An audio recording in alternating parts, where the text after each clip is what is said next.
Hey guys, it's Cassidy again. I hope everyone's doing well. And I don't know about you guys, but allergy season has been hitting me hard. So if I sound stuffed up or anything, that's why. But anyway, today we're going to read part 6 of The Inheritance Games by Jennifer Lynn Barnes. So let's begin. Chapter 38. The solarium was an enormous room with a domed glass ceiling and glass walls. Jameson stood in the center, bathed in light and staring up at the dome overhead. Like the first time I'd met him, he was shirtless. And also like the first time I'd met him, he was drunk.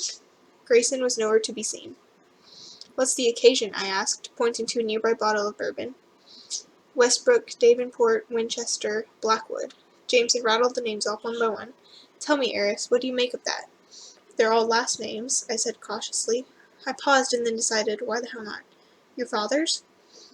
"This guy doesn't talk about our fathers," Jameson replied, his voice a little hoarse. "As far as she's concerned, it's an Athena-Zeus type of situation. We're hers and hers alone." I bit my lip.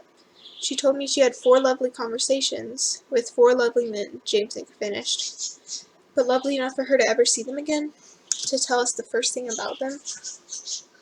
His voice was harder now. "She's never so much as answered a question about our damned middle names, and that," he picked the bourbon off the ground and took a swig, "is why I'm drinking." He settled the bottle back down, and then closed his eyes, standing in the sun a moment longer with his arms spread wide. For the second time I noticed the scar that ran the length of his torso. I noticed each breath he took. "Shall we go?" His eyes opened, his arms dropped. "Go where?" I asked, so physically aware of his presence it almost hurt. "Come now, Eris," Jameson said, stepping toward me. "You're better than that." I swallowed and answered my own question. "We're going to see your mother." He took me through the coat closet in the foyer. This time I paid close attention to the sequence of panels on the wall that released the door. Following James into the back of the closet, pushing past the coats that hung there, I willed my eyes to adjust to the dark so that I could see what he did next. He touched something. Pulled it? I couldn't make out what. The next thing I knew, I heard the sounds of gears turning, and the back wall of the closet slid sideways. If the closet was dark, what lay beyond was even darker. "Step where I step, mystery girl, and watch your head." Jameson used his cell phone to light the way. I got the distinct feeling that was for my benefit, not his. He knew the twists and turns of those hidden hallways. We walked in silence for 5 minutes before he stopped and peeked through what I could only assume was a peephole. "Coast is clear." Jameson didn't specify what it was clear of. "Do you trust me?" I was standing on a phone-lit passageway, close enough to feel his body's heat on mine. "Absolutely not." "Good." He reached out, grabbed my hand, and pulled me close. "Hold on." My arm curved around him, and the ground beneath our feet began to move. The wall beside us was rotating, and we were rotating with it, my body pressed flat against his. Jameson Winchester Hawthorne's. The motion stopped, and I stepped back. We were here for a reason, and that reason was exactly nothing to do with the way my body fit against his. They were a twisted, broken mess before you got here, and they'll be a twisted, broken mess once you're gone. The reminder echoed in my head as we stepped out into the long hallway with plush red carpet and gold moldings on the walls. Jameson strode toward a door at the end of the hall. He lifted his hand to knock. I stopped him. "You don't need me for this," I said. "You didn't need me for the will, either. Alyssa had instructions to let you see it if you asked." "I need you." Jameson knew exactly what he was doing. The way he was looking at me, the tilt of his lips. I don't know why yet, but I do. Nash's warning rang in my head. "I'm the knife," I swallowed. "The fishing hook, the glass ballerina, whatever." That almost took Jameson by surprise. "You've been talking to one of my brothers." He paused. "Not Grayson." His eyes roved over mine. "Xander?" His gaze flicked down to my lips and up again. "Nash," he said, certain of it. "Is he wrong?" I asked. I thought about Tobias Hawthorne's grandsons going to see him on their birthdays. They'd been expected to be extraordinary. They'd been expected to win. Am I just a means to an end, worth keeping around until you know how I fit into the puzzle? "You are the puzzle, mystery girl." Jameson believed that. "You could tap it out," he told me. "Decide you can live without answers, or you could get them. With me." An invitation. A challenge. I told myself I was going to do this because I needed to know, not because of him. "Let's get some answers," I said. When Jameson knocked on the door, I swung inward. Mom, he called, and then he amended this salutation. Sky? The answer came like the tinkling of bells. In here, darling. Here, it became quickly apparent, was the bathroom in Sky's suite. Got a second? Jameson stopped right outside the double doors of the bathroom.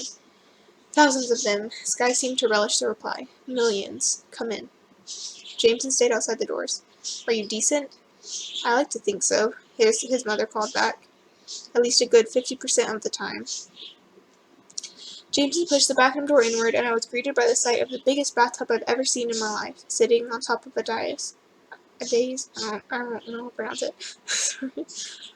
I focused on the tub's claw feet, gold to match the moldings in the hallway, and not the woman currently in the bathtub. You said you were decent. Jameson did not sound surprised. I'm covered in bubbles, Sky replied airily. It doesn't get any more decent than that. Now, tell your mother what you need. Jameson glanced back at me, as if to say, and you asked why I needed the bourbon. I'll stay out here, I said, turning around before I caught sight of more than bubbles. Oh, don't be a prude, Abigail, Sky admonished from inside the bathroom. We're all friends here, aren't we? I make it a policy to befriend everyone who steals my birthright. I've never seen passive aggression quite like that. If you're done messing with Avery, Jameson interjected, I'd like to have a little chat. So serious, Jamie. Sky sighed audibly. Well, go on then. My middle name. I've asked you before if I was named after my father. Sky was quiet for a moment. Hand me my champagne, would you? I heard Jameson moving around in the bathroom behind me, presumably fetching her champagne. Well, he asked, if you'd been a girl, Sky said with the air of a bard, I would have named you after myself. Skylar, perhaps, or Skyla. She took what I could only assume was a sip of champagne. Toby was named for my father, you know. The mention of her long-gone brother caught my attention. I didn't know how or why, but Toby's death had somehow started this all. My middle name, Jameson reminded her. Where did you get it? I'd be happy to answer your question, darling. Sky paused. Just as soon as you give me a moment with your delightful little friend. Chapter 39. If I'd known I was going to end up in a one-on-one conversation with the naked, bubble-covered Sky Hawthorne, I probably would have had some bourbon myself. Negative emotions age you. Sky shifted her position in the tub, causing water to slosh against the sides. There's only so much one can do with Mercury in retrograde, but she let out a long, theatrical breath. I forgive you, Avery Gramps. I didn't ask you to, I responded. She proceeded as if she had not heard me. You will, of course, continue to provide me with a modest amount of financial support. I was starting to wonder if this woman was legitimately living on a different planet. Why would I give you anything? I expected a sharp comeback, but all I got was an indulgent little hum, like I was the one being ridiculous here. If you're not going to answer James's question, I said, then I'm leaving. She let me get halfway to the door. You'll support me, she said lightly, because I'm their mother, and I will answer your question as soon as you answer mine. What are your intentions toward my son? Excuse me? I turned to face her before I remembered, a second too late, why I'd been trying not to look at her the entire time I'd been in the bathroom. The bubbles obscured what I didn't want to see, but just barely. You waltzed into my suite with my shirtless, grieving son by your side. A mother has concerns, and Jameson is special. Brilliant, the way my father was, the way Toby was. Your brother, I said, and suddenly I had no interest in leaving the room. What happened to him? Alyssa had given me the gist, but very few details. My father ruined Toby. Sky addressed her answer to the rim of her champagne glass. Spoiled him. He was always meant to be the heir, you know, and once he was gone... Well, it was Zara and me. Her expression darkened, and then she smiled. And then, you had the boys, I filled in. I wondered then if she'd had them because Toby was gone. Sorry. Do you know why Jameson was Daddy's favorite when, by all rights, it should have been perfect, dutiful Grayson? Sky asked. It wasn't because my Jamie was brilliant or beautiful or charismatic. It was because Jameson Winchester Hawthorne is hungry. He's looking for something. He's been looking for it since the day he was born. She downed the rest of the champagne in one gulp. Grayson is everything Toby wasn't, and Jameson is just like him. There's no one like Jameson. In no bad way had I meant to utter those words out loud. In no way. You see? Sky gave me a knowing look, the same one Elisa had given me the first day at Hawthorne House. You're already his. Sky closed her eyes and lay back in the tub. We used to lose him when he was little, you know, for hours, occasionally for a day. We'd look away for a second, and then he'd disappear into the walls. And every time we found him, I'd pick him up and cuddle him tight and know, to the depths of my soul, that all he wanted was to get lost again. She opened her eyes. That's all you are. Sky stood up and grabbed a robe. I averted my eyes as she put it on. Just another way to get lost. That's what she was, too. She. Emily, I said out loud. She was a beautiful girl, Sky mused. But she could have been ugly and they would have loved her just the same. There was just something about her. Why are you telling me this? I asked. You, Sky Hawthorne stated, are no Emily. She bent to pick up the champagne bottle and refilled her glass. She patted toward me, barefoot and dripping, and held it out. I found bubbles to be a bit of a cure-all myself. Her stare was intense. Go on, drink. Was she serious? I took a step back. I don't like champagne. And I, Sky took a long drink, didn't choose my son's middle names. She held the glass up as if she were toasting me, or toasting to my demise. If you didn't choose them, I said, then who did? Sky finished off the champagne. My father. Chapter 40. I told Jameson what his mother had told me. He stared at me. The old man chose our names? I could see the gears in Jameson's head turning, and then nothing. He picked our names, Jameson repeated, pacing the long hall like an animal caged. He picked them, then he highlighted them in the red will. Jameson stopped again. He disinherited the family 20 years ago and chose our middle names, all of them but Nash's, shortly thereafter. Grayson's 19, I'm 18. Zan could be 17 next month. Will be 17 next month. I could feel him trying to make this make sense, trying to see what we were missing. The old man was playing a long game, Jameson said, every muscle in his body tightening. Our whole lives. The names have to mean something, I stated. He might have known who our fathers were. Jameson considered that possibility. Even if Sky thought she'd kept it a secret, there were no secrets from him. I heard an undertone in Jameson's voice when he said those words, something deep and cutting and awful. Which of your secrets did he know? We can do a search, I said, trying to focus on the riddle and not the boy. Or have Elisa hire a private investigator on my behalf to look for men with those last names. Or, Jameson countered, you can give me about 6 hours to utterly sober up, and I'll show you what I do when I'm working a puzzle and hit a wall. 7 hours later, Jameson snuck me through the fireplace passageway and led me to the far wing of the house, past the kitchen, past the great room, into what turned out to be the largest garage I'd ever seen. It was closer to a showroom, really. There were a dozen motorcycles stacked on a mammoth shelf in the wall, and twice that many cars were parked in a semicircle. Jameson paced by them one by one. He stopped in front of a car that looked like something straight out of science fiction.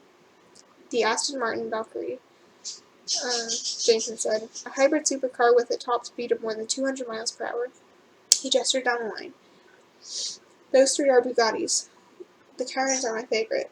Nearly 1,500 horsepower, and not bad on the track. Track, I repeated, as in racetrack? They were my grandfather's babies, Jameson said. And now, a slow smile spread across his face. They're yours. That smile was devilish. It was dangerous. No way, I told Jameson. I'm not even allowed to leave the estate without warrant, and I can't drive a car like this. Luckily, Jameson replied, ambling toward a box on the wall, I can. There's a puzzle. There's a puzzle built into the box, like a Rubik's Cube, but silver, with strange shapes carved onto the squares. Jameson immediately began spinning the tiles, twisting them, arranging them just so. The box popped open. He ran his fingers over a plethora of keys and selected one. There's nothing like speed for getting out of your own head, and out of your own way. He started walking toward the Aston Martin. Some puzzles make more sense at 200 miles per hour. Is there even room for 2 people in that? I asked. Why, Eris? Jameson murmured. I thought you never asked. Jameson drove the car onto a path that lowered us down below the ground level of the house. We shot through a tunnel, and before I knew it, we were going out a back exit I hadn't even known existed. Jameson didn't speed. He didn't take his eyes off the road. We just drove, silent. In the seat next to him, every nerve ending in my body was alive with anticipation. This is a very bad idea. He must have called ahead, because the track was ready for us when we got there. The Martin's not technically a race car, James has told me. Technically, it wasn't even for sale when my grandfather bought it. And technically, I shouldn't have left the estate.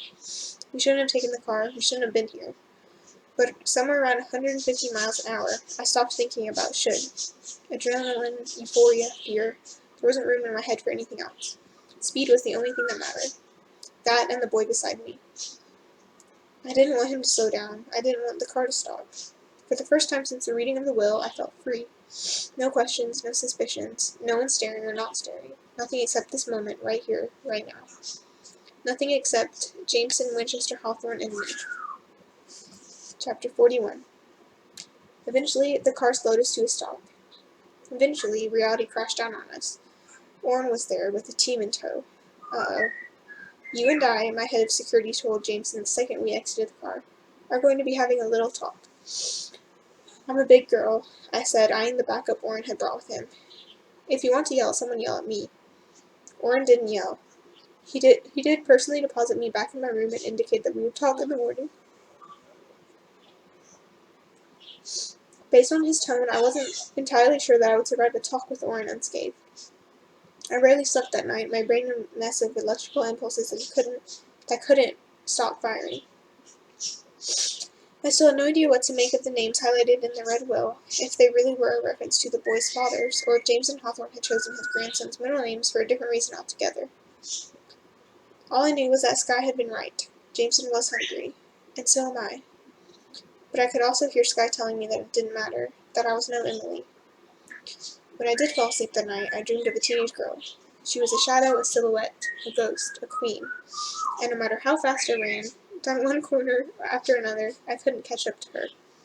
My phone rang before dawn. Groggy and in a mood, I grabbed for it with every intention of launching it through the closet window, then realized who was calling.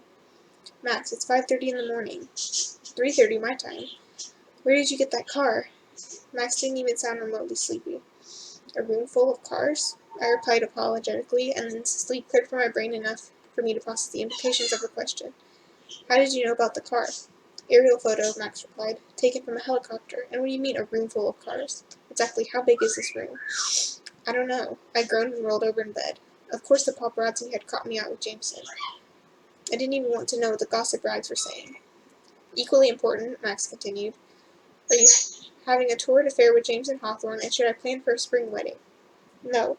I sat up in bed. It's not like that. Bull fox faxing ship. I have to live with these people, I told Max, for a year. They already have enough reason to hate me. I wasn't thinking about Sky or Zara or Xander or Nash when I said that. I was thinking about Grayson. Silver-eyed, suit-wearing, threat-issuing Grayson. Getting involved with Jameson would be just throwing gasoline on the fire. And what lovely fire it would be, Max murmured. She was, without question, a bad influence.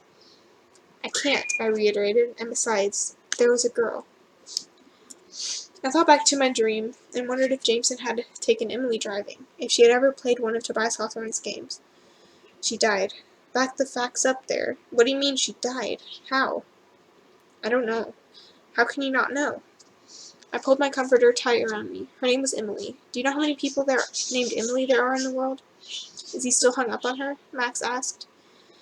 She was talking about Jameson, but my brain went back to that moment when I said Emily's name to Grayson. It had gutted him, destroyed him. There was a rap at my door. Max, I have to go. Orrin spent more than an hour going over security protocols with me. He indicated that he would be happy to do the same thing every morning at dawn until it stuck. Point taken, I told him. I'll be good. No, you won't, he gave me a look. But I'll be better. My second day, and the start of my first full week at private school, shaped up much like the week before. People did their best not to stare at me. Jameson avoided me. I avoided Thea. I wondered what gossip Jameson thought we would provoke if we were seen together. I wondered if there had been whispers when Emily died. I wondered how she died. You're not a player. Nash's words of caution came back to me, again and again, every time I caught sight of Jameson in the halls. You're the glass ballerina, or the knife. I heard that you have a need for speed. Xander pounced on me outside the physics lab. He was clearly in high spirits. God bless the paparazzi, am I right? I also heard you had a very special chat with my mother. I wasn't sure if he was pumping me for information or commiserating. Your mother is something else, I said. Sky is a complicated woman, Xander nodded sagely. But she taught me how to read tarot and moisturize my cuticles, so who am I to complain? Sky wasn't the one who'd forged them, pushed them, set them to challenges, expected the impossible. She wasn't the one who made them magic. Your brothers all got the same letter from your grandfather, I told Xander, examining his reaction. Did they now? I narrowed my eyes slightly. I know that you got it, too. Maybe I did, Xander admitted cheerfully. But hypothetically, if I hypothetically were playing this game and wanted just this once to win, he shrugged. I'd want to do it my way. Does your way involve robots and scones? What doesn't? Grinning, Xander nudged me into the lab. Like everything at Country Day, it looked like $1 million, figuratively. Probably more than $1 million, literally. Curved lab tables circled the room.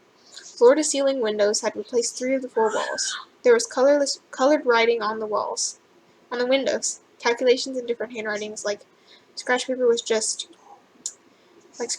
so extra. Each lab table came complete with a large monitor and a digital whiteboard. And that wasn't even touching the size of the microscopes. I felt like I just walked into NASA. There were only 2 free seats. One was next to Thea. The other was as far away from Thea as you could get, next to the girl I'd seen in the archive. Her dark red hair was pulled into a loose ponytail at the nape of her neck. Her coloring was stop and stare striking, hair that red, skin that pale, but her eyes were downcast. Thea met my gaze and gestured imperiously to the seat next to her. I glanced back toward the red-haired girl. What's her story? I asked Xander. No one was talking to her, or looking at her. She's one of the most beautiful people I'd ever seen, and she might as well have been invisible. Wallpaper. Her story, Xander sighed, involved star-crossed love, fake dating, heartbreak, tragedy, twisted familial relationships, penance, and a hero for the ages. I gave him a look. Are you serious? You should know by now, Xander replied lightly. I'm not the serious Hawthorne. He plopped down into the seat next to Thea, leaving me to make my way toward the red-haired girl. She proved to be a decent lab partner, quiet, focused, and able to calculate almost anything in her head. The entire time we worked in tandem, she didn't say a single word to me. I'm Avery, I said once we'd finished and it became clear that she wasn't going to introduce herself. Rebecca, her voice was soft. Lynn. She saw the shift in my expression when she said her last name and confirmed what I was thinking. My grandparents work at Hawthorne House. Her grandparents ran Hawthorne House, and neither one of them had seemed overly enthused about the prospect of working for me. I wonder if that was why I'd gotten the silent treatment from Rebecca. She's not talking to anyone else, either. Has someone shown you how to turn in assignments on your tablet? Rebecca asked beside me. The question was tentative, like she fully expected to be slapped down. I tried to wrap my mind around the fact that someone that beautiful could be tentative about anything. No, I said. Could you? Rebecca demonstrated, uploading her results with a few clicks on the touchscreen. A moment later, her tablet returned to its main screen. She had a photo as her wallpaper. In it, Rebecca looked off to the side, while another amber-haired girl laughed directly into the camera. They both had wreaths of flowers on their heads, and they had the same eyes. The other girl wasn't any more beautiful than Rebecca, and probably less, but somehow it was impossible to look away from her. Is that your sister? I asked. Was. Rebecca closed the cover on my tablet. She died. My ears roared, and I knew then exactly who I was looking at. I felt on some level like I'd known it from the moment I'd seen her. Emily? Rebecca's emerald eyes caught on mine. I panicked, thinking that I should have said something else. I'm sorry for your loss, or something. But Rebecca didn't seem to find my response odd or off-putting. All she said was, putting her tablet into her lap, was, she would have been very interested to meet you. Chapter 42. I couldn't get Emily's face out of my mind, but I hadn't looked at the pictures very closely enough to recall every detail of her features. Her eyes had been green, her hair strawberry blonde, like sunlight through amber. I remembered the wreath of flowers on her head, but not her hair's length. No matter how hard I tried to visualize her face, the only things I could remember were that she'd been laughing and that she'd looked right at the camera, head on. Avery, Orrin spoke from the front seat. We're here. Here was the Hawthorne Foundation. It felt like it had been an eternity since Zara had offered to show me the ropes. As Orrin exited the car and opened my door, I registered the fact that, for once, there wasn't a reporter or photographer in sight. Maybe it's dying down, I thought, as I stepped into the lobby at the Hawthorne Foundation. The walls were a light silvery gray, and dozens of massive black and white photographs hung on them, seemingly suspended midair. Hundreds of smaller prints surrounded the larger ones. People, from all around the world, captured in motion and moments from all angles, all perspectives, diverse along every diverse imaginable age and every dimension imaginable. Age and gender and race and culture. People, laughing, crying, praying, playing, eating, dancing, sleeping, sweeping, embracing, everything. I thought about Dr. Mack asking me why I wanted to travel. This is why. Miss Grams. I looked up to see Grayson. I wondered how long he'd watched me taking in this room. I wondered what he'd seen on my face. I'm supposed to meet Zara, I said, fending off his inevitable attack. Zara isn't coming. Grayson walked slowly toward me. She's convinced that you're in need of some guidance. There was something about the way he said that word that slid past every defense mechanism I had and straight under my skin. For some reason, my aunt seems to believe that guidance would be best received coming from me. He looked exactly as he had the day I'd met him, down to the color of his Armani suit. It was the same light, liquid gray as his eyes, the same color as this room. Suddenly, I remembered the coffee table book I'd seen in Tobias Hawthorne's study, a book of photographs with Grayson's name on the side. You took these, I breathed, staring at the photos all around me. It was a guess, but I'd always been a good guesser. My grandfather believed that you have to see the world to change it. Grayson looked at me, then caught himself staring. He always said that I was the one with the eye. Invest, create, cultivate. Nash's explanation of their childhood came back to me, and I wondered how old Grayson was the first time he held a camera, how old he was when he first started traveling the world. I couldn't have pegged him as the artist. I wouldn't have pegged him as an artist. Irritated that I'd been tricked into thinking about him at all. I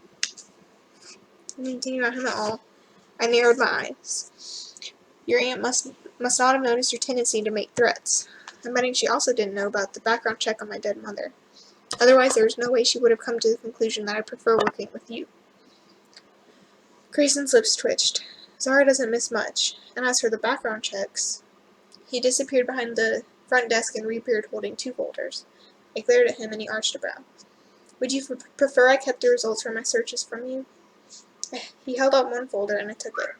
He'd had no right to do this, to pry into my life or my mother's, but as I looked down at the folder in my hand, I heard my mother's voice, clear as a bell, in my head. I have a secret. I flipped open the folder. Employment records, death certificate, credit report, no criminal background, a photograph. I pressed my lips together, trying desperately to stop looking at it. She was young in the picture, and she was holding me.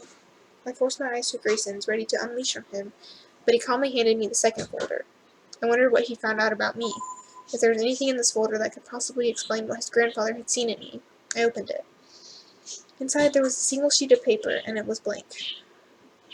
That's a list of every purchase you've made since inheriting. Things that have been purchased for you, but... Grayson dipped his eyes toward the page. There's nothing here. Is that what passes for an apology? Where you're from? I asked him.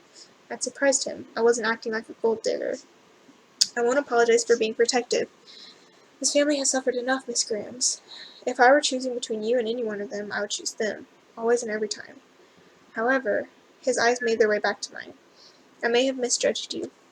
There's something intense in those words, in the expression on his face, like the boy who learned to see the world saw me.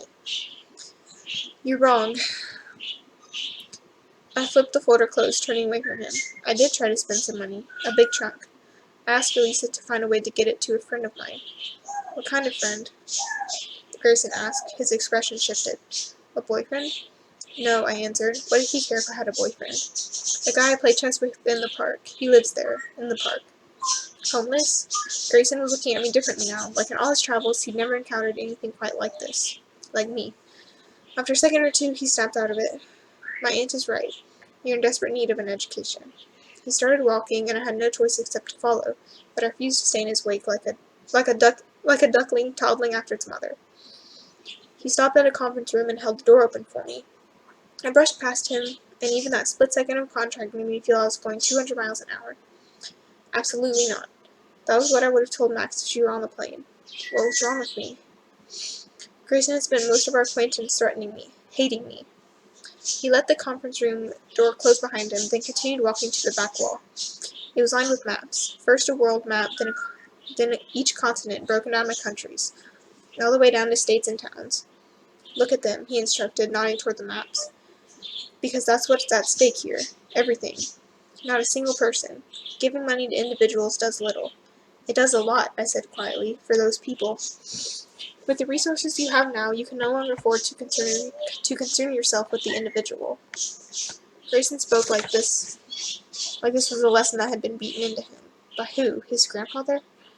You, Miss Grams, he continued, are responsible for the world. I felt those words like a lit match, a spark, a flame. Grayson turned to the wall of maps. I deferred college for a year to learn the ropes of the foundation. My grandfather assigned me to make a study of models and charitable giving with an eye to improving ours. I was to make my pitch in the coming months. Grayson stared hard at the map that hung even with his eyes. Now I suppose I'll be making my pitch to you. He seemed to be measuring the pace of his words. The Foundation conservatorship has its own paperwork. When you turn 21, it's yours, just like everything else. That hurt him, more than any of the terms of the will. I thought about Sky referring to him as the heir apparent, even though she'd insisted that Jameson had been Tobias's favorite. Grayson had spent his gap year dedicated to the Foundation. His photographs hung in the lobby. But his grandfather chose me. Don't say you're sorry. Grayson stared at the wall a moment longer, then turned to face me. Don't be sorry, Miss Grams. Be worthy of it. He might as well have ordered me to be fire or earth or air. A person couldn't be worthy of billions. It wasn't possible. Not for anyone, and definitely not for me. How? I asked him. How am I supposed to be worthy of anything? He took his time replying, and I found myself wishing that I were the kind of girl who could fill silences, the kind who laughed with abandon, flowers in her hair. I can't teach you how to be anything, Miss Grams, but if you're willing, I can teach you a way of thinking. I pushed back the memory of Emily's face. I'm here, aren't I? Grayson began to walk down the length of the room, passing map after map. It might feel better to give someone you know than a stranger, or to donate to an organization whose story brings a tear to your eye. That's your brain playing tricks on you. The morality of an action depends, ultimately and only, on its outcomes. There was an intensity in the way he spoke, the way he moved. I couldn't have looked away or stopped listening if I'd tried. We shouldn't give because we feel one way or another, Grayson told me. We should direct our resources to whatever objective analysis says we can have the larger impact.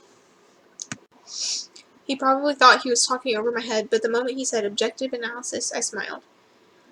You're talking to a future actuarial science major, Hawthorne. Show me your graphs. By the time Grayson finished, my head was spinning with numbers and projections. I could see exactly how his mind worked, and it was disturbingly like my own. I get why a snapshot approach won't work, I said. Big problems require big thinking and big interventions. Comprehensive interventions, Grayson corrected. Strategic. But we also have to spread our risk, with empirically driven cost-benefits analysis. Everyone had things they found attractive.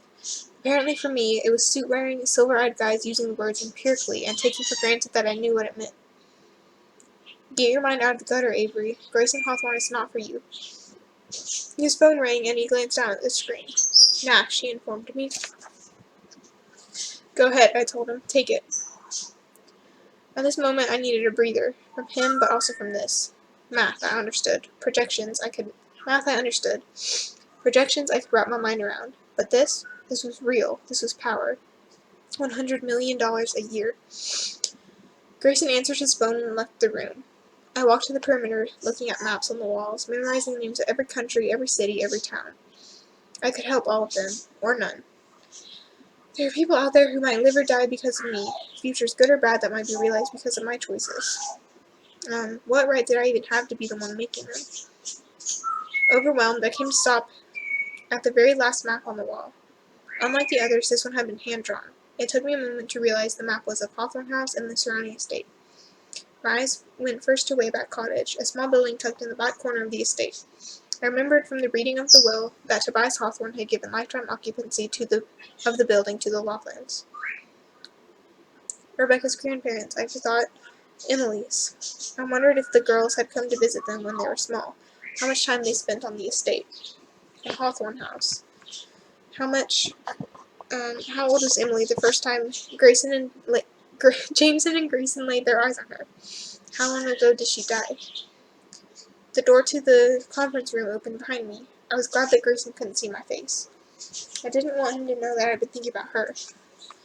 I made a show of studying the map in front of me, the geography of the estate, from the northern forest called the Blackwood to a small creek that ran along the western edge of the estate. The Blackwood. I read the label again. The rush of blood through my veins was suddenly deafening. Blackwood. And there, in small letters, the winding body of water was labeled too.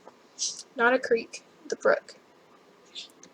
A brook on the west side of the property. Westbrook. Blackwood, Westbrook. Avery. Grayson spoke behind me. What? I said, unable to tear my mind from the map and the implications. That was Nash. I know, I said. He told me he was on the other end of the line before he'd answered. Grayson laid a hand gently on my shoulder. Alarm bells rang in the back of my head. Why was he being so gentle? What did Nash want? It's about your sister. Chapter 43. I thought you said you'd take care of Drake. My fingers tightened around the cell phone, and my free hand wound itself into a fist at my side.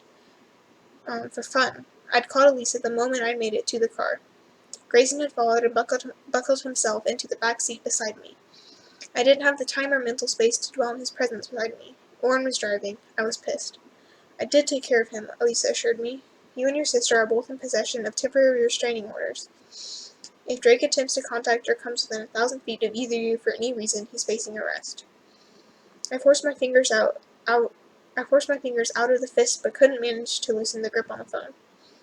Then why is he at the gates of Hawthorne House right now? Drake was here, in Texas. When Nash had called, Libby was safely inside, but Drake was spamming her phone with texts and calls, demanding a face-to-face. I'll handle this, Avery. Elisa recovered almost instantly. The firm has some contacts to the local police force who know how to be discreet. Right now, being discreet wasn't my priority. My priority was Libby. Does my sister know about this restraining order? She signed the paperwork. That was a hedge if I'd ever heard one. I'll handle it, Avery. You just lie low. She hung up and I let the hand holding my phone drop into my lap. Can you drive any faster? I asked Orrin. Libby had her own security detail. Drake wouldn't get a chance to hurt her physically. Nash is with your sister. Grayson spoke for the first time since we'd entered the car. If the gentleman so much as tries to lay a finger on her, I assure you my brother would take pleasure in removing that finger. I wasn't sure if Grayson was referring to separating said finger from Libby's body or from Drake's.